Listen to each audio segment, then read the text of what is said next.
Welcome to the SJ Child Show. This episode is sponsored by Water and Body Basics. Visit 3440 South, 5600 West, West Valley City, Utah. Mention SJ Childs today.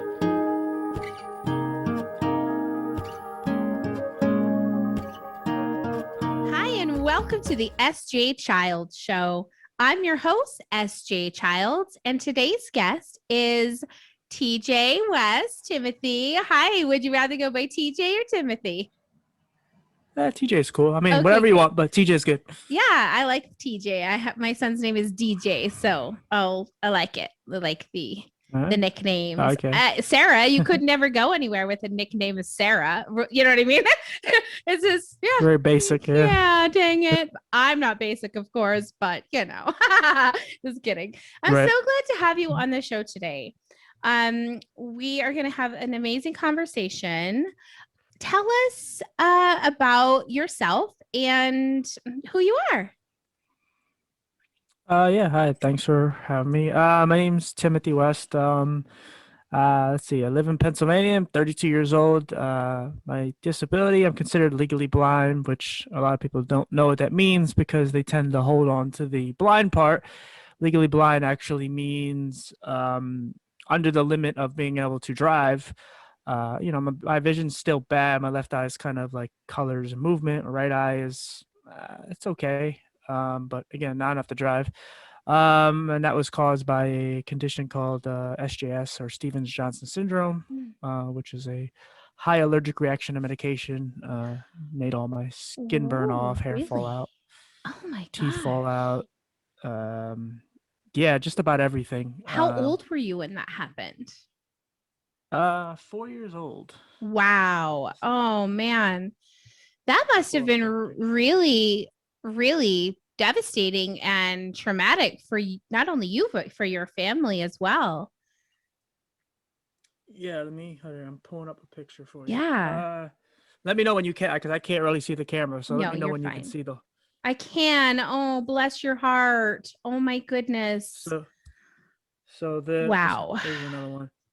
So that basically is me looking like a mummy because I'm wrapped up in bandages, and what they do is they put bacitracin all over your body, which is like a much stronger neosporin to heal the wounds, and then they put the bandages around you to kind of keep it there, press it up against the skin or lack thereof skin, and that's to heal the skin to come back.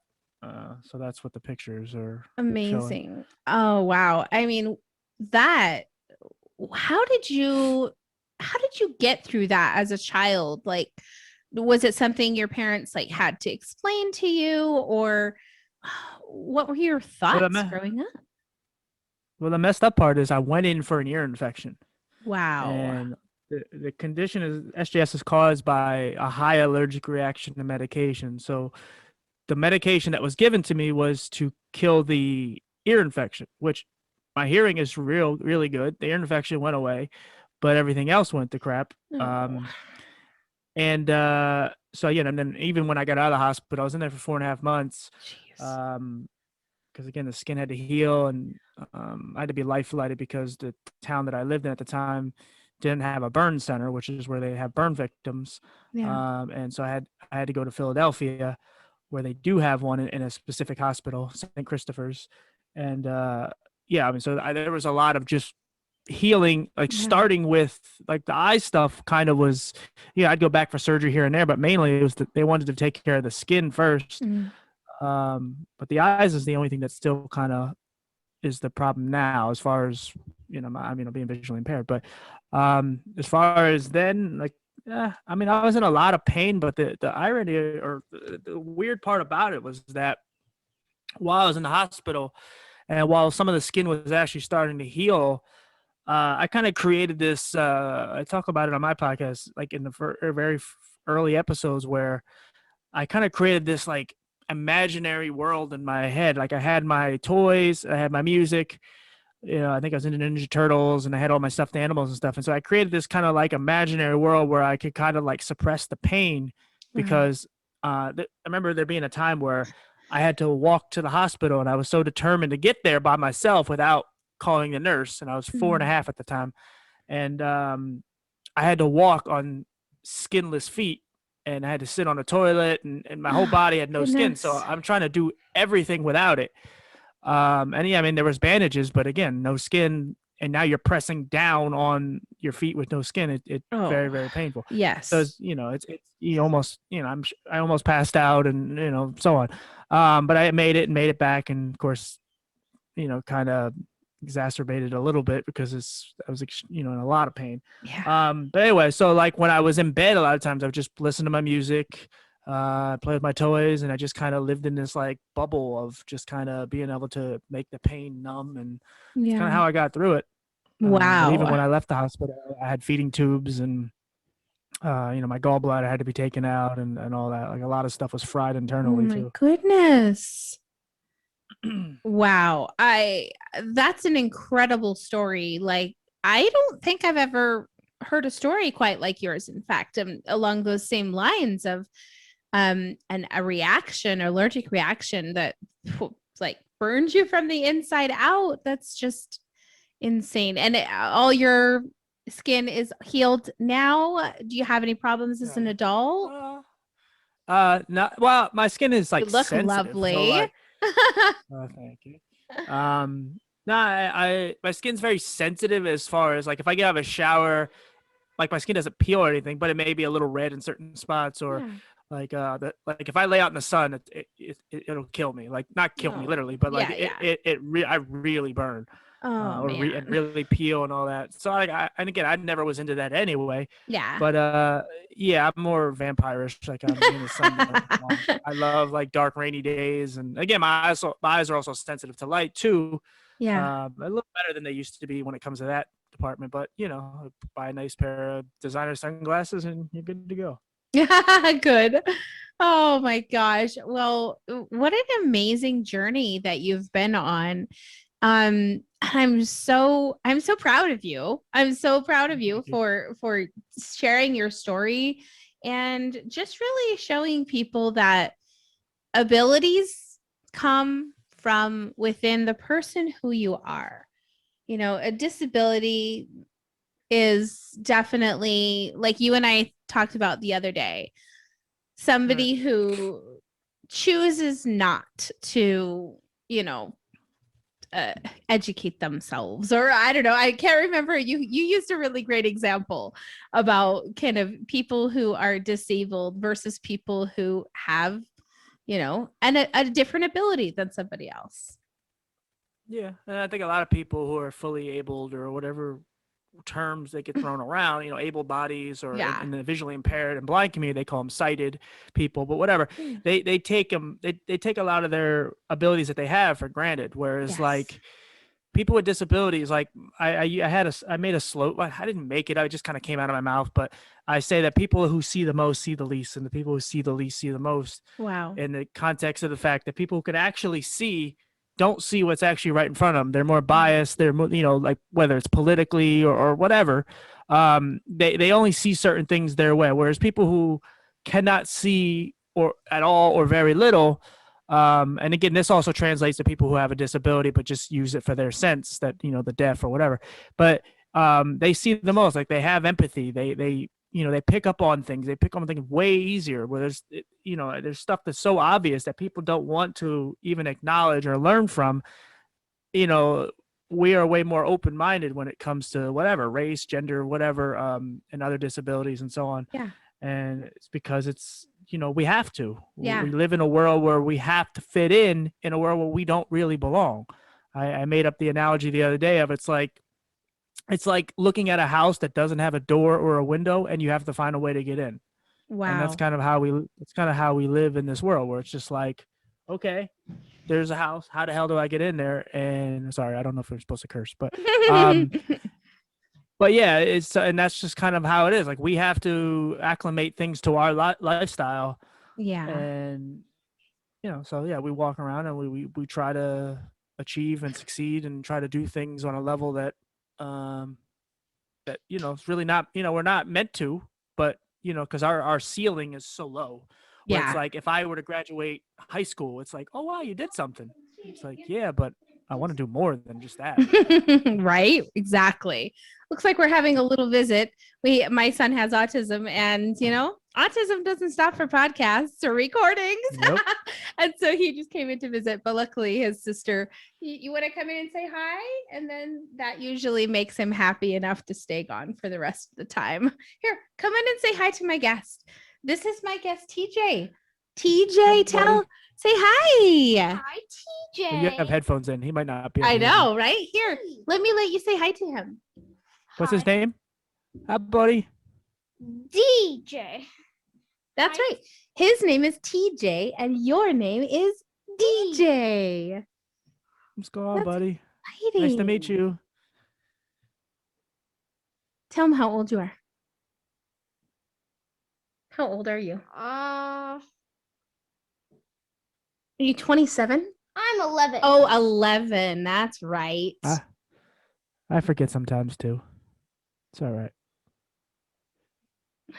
I completely understand. You want to say goodbye? Goodbye. Okay. Why don't you? Bye, buddy. You and your sister go have fun, okay? Oh, goodness. As long as we can embrace it, right? We can just move forward. It's always Right. the beginning of podcasting. It was like, no, don't let it come in. You want the recordings to be perfect, but it's real life. And my son's autism doesn't stop because I have a recording to do. So thank you for being so patient and understanding about that.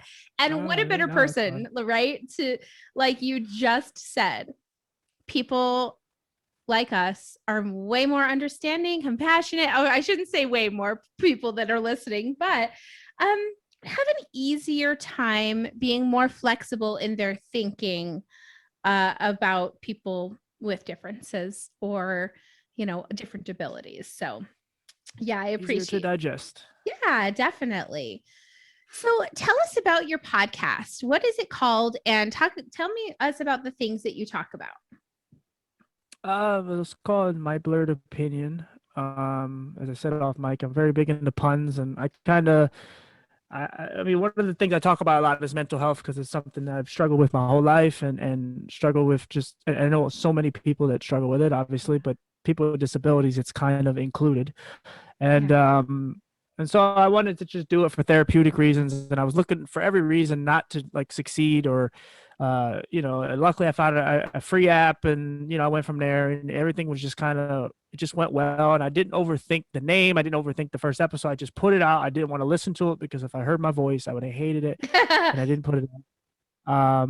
And so I just wanted to tell my story, and I wanted to a friend of mine had died. I wanted to tell her story because she was not alive to tell it, and I started kind of interviewing my friends. I think I told you this before, but like they all had eye problems, and I love telling their stories, but I really wanted to. I feel like I didn't feel as great about it because I really wanted to hit every disability or hit more disabilities. So and then I found out I had a cousin who has a son with autism, and then it just kind of spiraled down from there. But then I've crossed over where I've done episodes on homelessness because it's another community that, and again, she ended up being blind, but I really wanted just to do something on people with homelessness, and then I've done episodes on addiction, and I have one that I haven't put out yet, but on domestic violence and just stuff that, like, to me, the issues that really matter, not just to me, but that are really the problem in this world. Because I want to do something on child trafficking, and I mean, I've done little pieces of people who've gone through it, but I want to go through things that actually really are affecting society.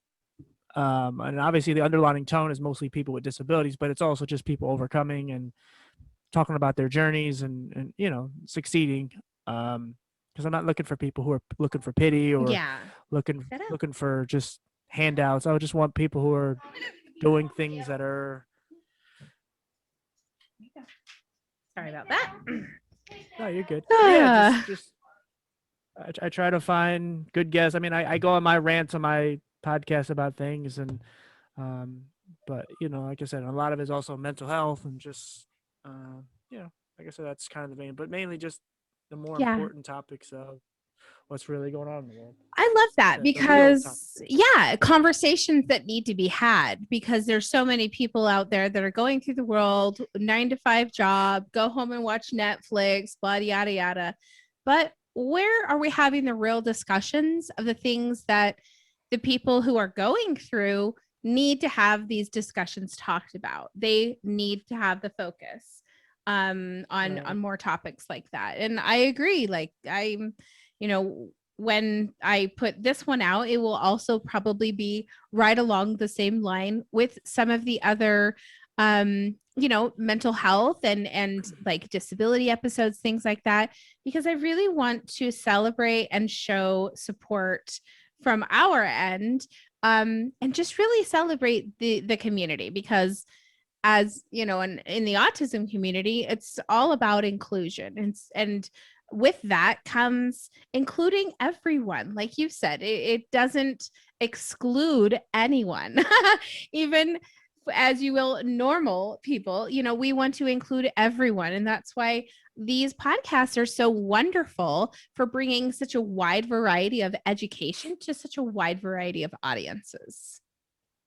Right. But there is a huge problem in the disability community because they are so segregated from each other. Like no one, you have the autism community, you have the deaf community, you have the paraplegics, you have the blind community, you have amputees, you have this, you have that. And none of them are actually together, which I started watching this documentary that people recommended to me called Crip Camp. It's on Netflix, and it's about this camp where all these people with all these different disabilities went to and they hang out, and then eventually it's kind of like their civil rights movement where they actually worked together and they actually fought for rights, because back then people with disabilities were just kind of getting out of the phase of being killed for their disability or put in like camps and all kind of things. So and that was the one time they were actually united, and we've never been that way since. And we had this 1.6 billion of us, and we haven't united together. It's so weird, isn't it? In a long time. And there's too many of us not to. And there's a lot of people that are waiting around just looking for someone to help, but they don't have any ideas. And then the people who actually do have ideas, they don't want to support it. That's another thing. We don't support each other. And that's why everybody I interview, like I try to not only just stay their friend just because I appreciate what they did, but I actually bond with them. Like I actually, I love everybody I interview genuinely because I feel their pain, because I know what it's like to struggle and what it's like to nearly die and so on and so on. Wow. So, and I have empathy for what they go through. So I feel for them and and again, they just genuinely bond on really important things in life.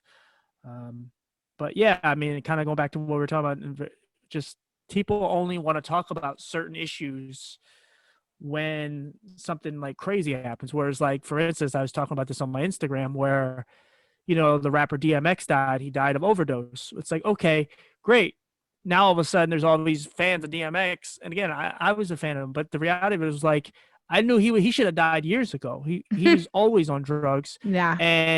But no one's talking about how 70,000 people overdosed on drugs last year alone, just in America. And no one cares.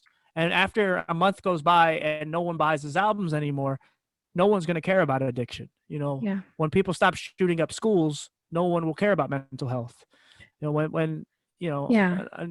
It's just a continuation that no one ever really talks about any of these issues. Like the homeless community is the only community that you don't want to say, hey, your community is growing, because that means it's not good. And the community is growing because of COVID and just all the circumstances that are going on. And no one cares. And there are, and then, like I said, the disability community continues to grow, and there's so many of us out here, but again, and there's so many disabilities. Right. And there's so many disabilities that are being discovered along the way. I mean, people don't even want to consider that mental health is a disability, but depending on how bad your mental health is, it is a disability. 100%. 100%. If you're sad once in a while, whatever, that's not that. But, if you're legitimately going through like really, you got demons and you're really wanting to hurt yourself, or you do hurt yourself, or you got a problem. You have a real disability. Like but I think a lot of people who have the physical, because now they have the term like invisible disabilities, but there's a lot Yes. of, I think there's kind of a confliction because some people who actually maybe have one leg or whatever, they're in a wheelchair and they look at people like that and it's like, oh, come on, stop it. You could fix that. But it's like, no, we can't Yeah. write anybody off No. because, because you could look at somebody who has dwarfism and they're small, but they have all their limbs. They can see, they can hear, they can do everything. And you can't tell me that's not a disability. It is. True. Just because everything else Absolutely. works. No. Everything else works, but it's still a disability. Like their lives are hard. No, I agree. I agree. Yeah. And I guess it really comes back to a little bit even of what you and I were talking about beforehand, that I think of myself, I have outer ear microtia, really little ears. My children have them. It's hereditary. I was always, bullied, for better lack of terms, about my physical difference when I was a child and growing up. But I never really considered myself disabled, but it did disable me in some ways. It disabled the trust that I had for people. It disabled the self-love that I could have had for myself had people have not been so shamelessly calling me names and things like that. Right. And we just, it's not like you said, yes, I have both of my legs, both my arms, my eyes, my hearing works, but I still, my parts are different than other people's. My ears look different than everyone else's. And it's like, you feel like a unicorn. Like I said that to someone earlier. Sometimes I go through life and I feel like I'm this unicorn on the outside of these groups, just like prancing about, doing my thing, but I never really belong to part of a group. It's never really like I fit in exactly right with all of the people that have all their parts right. Right. Yeah. And bullying's another problem that a lot of people don't talk about, because now we live in the age of where bullying doesn't stop once you go home. It's worse even online, and people are killing themselves and doing horrible things. And for a person who is bullied, not only bullied but also molested in school by an adult, and horrible things happen to you. And I had a lot of anger for adults because not only was I molested in school, but I had teachers who wouldn't let me go to the bathroom, so they made me just sit in it. And and there was a lot of problems obviously my mom caused and raised about it, but they just let it go. They didn't care. And again, and so you built up, because when you're young, your parents tell you that the adults matter and what they say goes. Well, you find out that it's a lot of crap when you get older, because it's like, no, most adults are stupid. Like it's only the good ones that actually matter and their opinions are good. But and so these bad things can happen, and this is how it translates into mental health. This is how it translates into kids shooting up these schools, because if you don't have any understanding or any sympathy for these kids who shoot up the schools, and again, I'm not saying it's right, but if you don't understand how that kid becomes that person, same thing with a pedophile. Like if you don't see how a kid who gets molested by his family his whole life and he grows up to be what do you expect him to be? Yeah. Like if you don't intervene and you don't try to help these people before writing them off entirely, and you don't ever try to understand these people. Look, I don't condone any of that crap, but the reality of it is, if you could, let's say for a pedophile, if you can see, you catch him and he, is doing his thing to child pornography, but he has not committed the ultimate sin of actually, pushing it down to the next person. Then you could probably, again, they may be too broken and too far gone, but at least try. Yeah, rehab, right? Some type of help.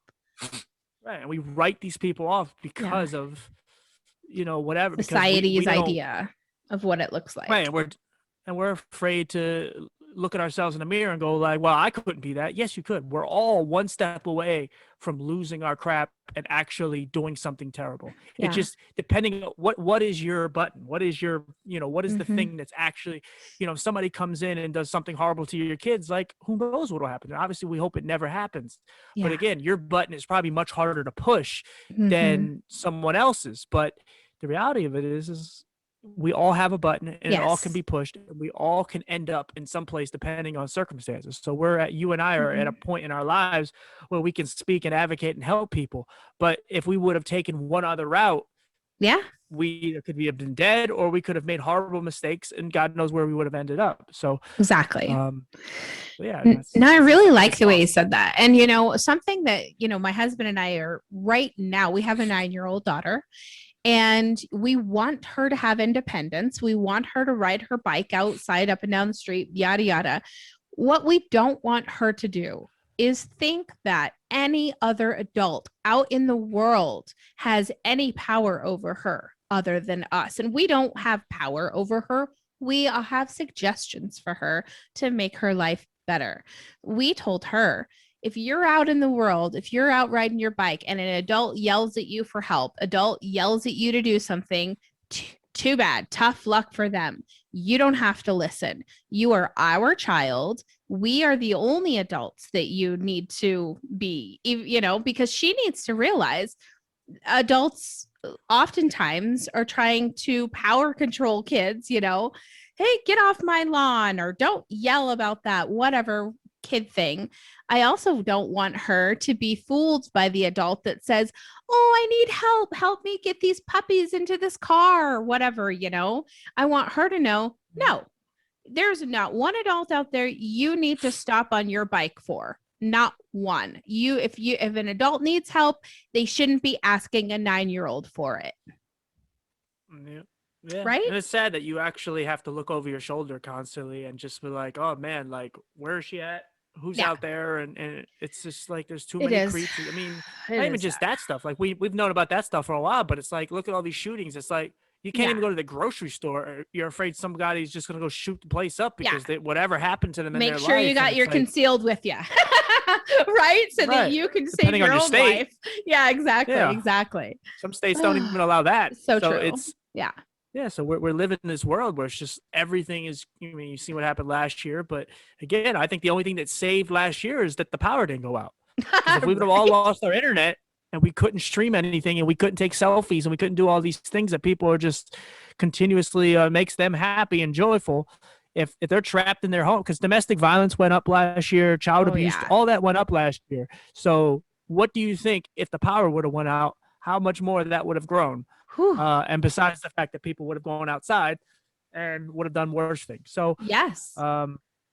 So yeah, and that's the thing. Like that's worse. That's how crazy society is. And it's like if you don't have people speaking up about this stuff, people only want to speak. Like everything is white and black to people. But the reality of it is, even including the topic of race and not even pun intended of white and black, but the reality of it is there's so many issues that there's so many other layers to it. Yeah. But because again, back to people are just so biased and don't want to see anything based on whatever skin color or gender or whatever. And they don't want to see anything. It's like cops killing black people. It's like, yeah, but there's so many more layers to it. It's not just the cops that are this. It's not just the black people deserving to die or any of this. There's so many layers. But, and again, it go back to just people with disabilities. Like there's so many things that are in the middle that people just don't ever seem to understand or care or acknowledge. And so that's why we're in this crazy world we live in, because it's all about greed and there's so many problems in the way, and that's why you need people to speak up, and there's not enough doing it, especially at least in the disability community. Like there's plenty of people speaking up for race and gender and all that, but you barely have anybody speaking up for people with disabilities. There's people out there, but even if you can find 1,000, that's not a lot. Absolutely. No, I completely agree with you. I think that becoming a bigger network of disabled community is an important thing that we should be focusing on, banding together and supporting one another and really helping get the messages out that, like you said, there are still gray areas that everybody needs to know about. You don't just need to see one way or another, but you need to try to look at everything as a whole and, see what better solutions we can come up with for our future generations. Yeah. And I think it's part of the reason with the podcast. Like I make sure I interview the right people, because I'm very cognizant of being a good representation of the community, because, people already look at us as stupid. And a lot of it, you could ask anybody with a disability. At some point, you've been equated with someone who has special needs. And it doesn't matter how good your vocabulary is. It doesn't matter how well you speak. It doesn't matter what you do. Like with me, in my case, if don't know where I did with it, but what did I do with your phone? Whatever. Here it is. So like if I'm trying to see something, I may look in really close, and to people it's like, oh, he's so stupid, he can't see his phone and he's looking so close. He just must be wanting to chew on it or whatever the hell people think. And it's like, dude, why don't you just ask or, take interest and actually want to understand what's going on? But clearly I'm just stupid because I got to look close to my phone. And that goes for anybody with a disability. Like if you're in a wheelchair or you're whatever, that's what people perceive you as. And so when I interview people, I'm very open to the idea of having good representation. And again, I speak for everybody with a disability, but if somebody gets on there and they're slurring and they sound, off, and it sounds terrible, and I don't mean to sound that way, but it's like, I really want people to understand how powerful and how amazing we are, because, someone said to me, we really are more like superheroes because, every day we fight, every day we have to try to overcome the odds, and, we have to try to find a way to fit in this world that's not made for us. Exactly. No, I agree. Yeah. And so we just have to continue to overcome it. And so every time I interview somebody, like I always love their story. I look out for them because I know we have to stick together because, again, we're so sporadic. We're so all over the place. It's easy to divide and conquer our community. It really is. Yeah. Whereas if we were actually joined together, even if it was 1 million of us, like, we could really make some noise. Exactly. But we cannot do it.